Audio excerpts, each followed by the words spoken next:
नमस्कार, मैं हूं आपके साथ राखी लांबा।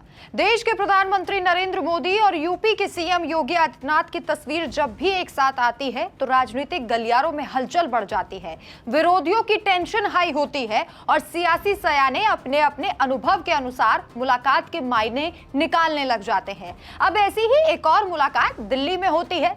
साल की शुरुआत, सर्दी और दिल्ली में दो दिग्गजों की मुलाकात।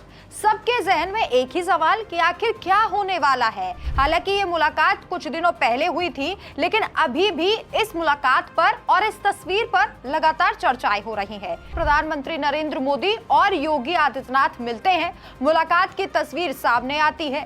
पहली तस्वीर में प्रधानमंत्री नरेंद्र मोदी योगी आदित्यनाथ से कुछ कहते नजर आ रहे हैं और ये मुलाकात करीब 2 घंटे की रही और कई मुद्दों पर इस बैठक में चर्चा हुई है। जो फोटो सामने आई, ऐसा लग रहा है जैसे दोनों किसी गंभीर विषय पर गहन चर्चा कर रहे हैं। यूं तो इस मुलाकात की कई फोटो सामने आई, लेकिन जिस फोटो में प्रधानमंत्री नरेंद्र मोदी योगी आदित्यनाथ को कोई मैसेज दे रहे हैं, ये तस्वीर सबसे ज्यादा वायरल हो रही है। इस तस्वीर में ऐसा क्या है, वो भी आपको विस्तार से बताते हैं।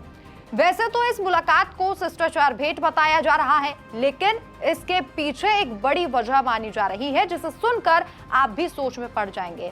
दरअसल योगी आदित्यनाथ अपने कुछ जनप्रतिनिधियों और जमीनी नेताओं से नाराज चल रहे हैं क्योंकि उन्होंने एसआईआर को लेकर उतनी गंभीरता नहीं दिखाई जितनी गंभीरता के आदेश उन्हें दिए गए थे।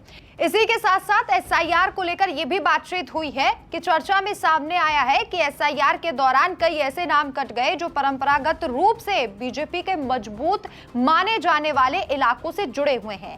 इसे लेकर भी चिंता जताई गई। सूत्रों की माने तो केंद्रीय नेतृत्व की लगातार चेतावनी के बावजूद जमीनी स्तर पर कई नेताओं ने एसआईआर को लेकर उतनी गंभीरता नहीं दिखाई जितनी जरूरी थी। इसी वजह से इस मुद्दे पर बैठक में खास तौर पर मंथन भी किया गया। इसी के साथ यूपी मंत्रिमंडल में बदलाव की सुगबुगाहट तेज हो गई है। योगी के वर्तमान मंत्रिमंडल में पहले 54 मंत्री थे, जिनमें से 6 पद खाली थे। अब माना यह जा रहा है कि प्रदेश के पूर्व अध्यक्ष भूपेंद्र चौधरी को नई मंत्रिमंडल में जगह दी जा सकती है। इसके अलावा कुछ मंत्रियों को संगठन में भेजा जा सकता है और संगठन के कुछ चेहरों को सरकार में शामिल किया जा सकता है। कहा जा रहा है कि योगी आदित्यनाथ ने हर एक मंत्री का फीडबैक लिया है। सब पर योगी आदित्यनाथ की कड़ी नजर है, इसीलिए अब तैयारी एक्शन की है क्योंकि यूपी में 2027 में चुनाव है और चुनावों से पहले कैबिनेट में एक बड़ा बदलाव, अहम फैसला होगा जो कि चुनाव और रिजल्ट दोनों पर बेहद अहम असर डाल सकता है। यूपी जितना योगी के लिए जरूरी है उतना ही देश के प्रधानमंत्री नरेंद्र मोदी के लिए जरूरी है, क्योंकि कहा यह जाता है कि दिल्ली का रास्ता यूपी से होकर गुजरता है। यानी कि दिल्ली की कुर्सी जीतनी है तो यूपी में फतेह बिल्कुल जरूरी है।